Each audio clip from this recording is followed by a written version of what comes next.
नमस्कार, स्वागत है आपका वी टाइम न्यूज पर और आपके साथ मैं हूं पहली चौहान। बढ़ते हैं खबरों की ओर।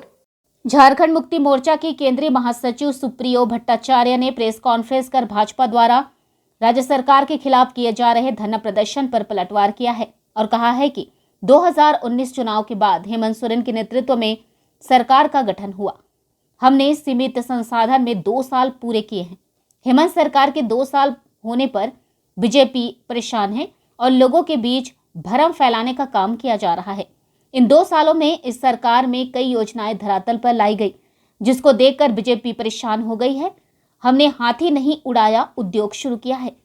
आज बीजेपी का हल्ला बोल कार्यक्रम था। हम कह सकते हैं कि हल्ला बोल हो गया गोल। बीजेपी के पास अब कोई मुद्दा नहीं रह गया है।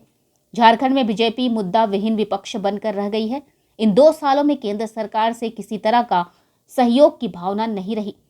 आज एचईसी तड़प रहा है और झारखंड के 20 सांसदों में से 16 सांसद बीजेपी के संसद भवन में दांत निपोर रहे हैं।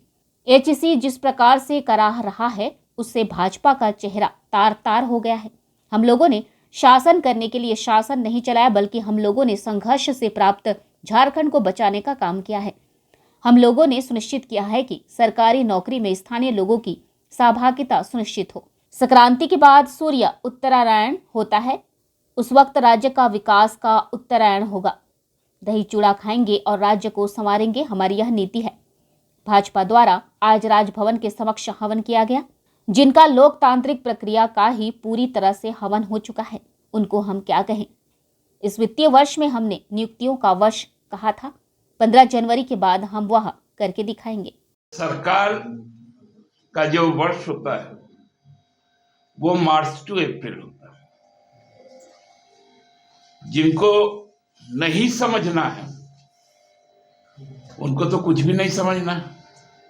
बाबूलाल जी का मैं इसी विषय में आपको कह दूं, फिर भूल जाऊंगा कि जो आंगन नववर्ष आने वाला है उसका अग्रिम बधाई भी मैं आपको देता चलूं। जेपीएससी पर बाबूलाल जी के समय का जेपीएससी का जो अध्यक्ष और कई सदस्य, अभी उनका वर्तमान में ठिकाना कहाँ है थोड़ा पता कर लीजिएगा। तो आपकी तरह दिलीप प्रसाद हैं बीजेपी में, कल भी प्रेस कॉन्फ्रेंस किए थे। मैं इसलिए कह रहा हूं कि उनका ठिकाना कहाँ रहा। दिलीप प्रसाद बात बोल रहे हैं, अध्यक्ष की बात। दूसरा सवाल है जो ओएमआर शीट के सवाल है, वो सार्वजनिक किए गए, दुष्प्रचार बंद हो। तीसरा सवाल, जो 39 लड़कों जो बच्चों के ऊपर में 49 उस पर लोग स्वतंत्र है कोर्ट जाने के लिए। अब बाबूलाल मरांडी जी कब से chief justice of Jharkhand high court हो गए, ये अभी तक अधिसूचित हुआ नहीं है भारत सरकार के द्वारा।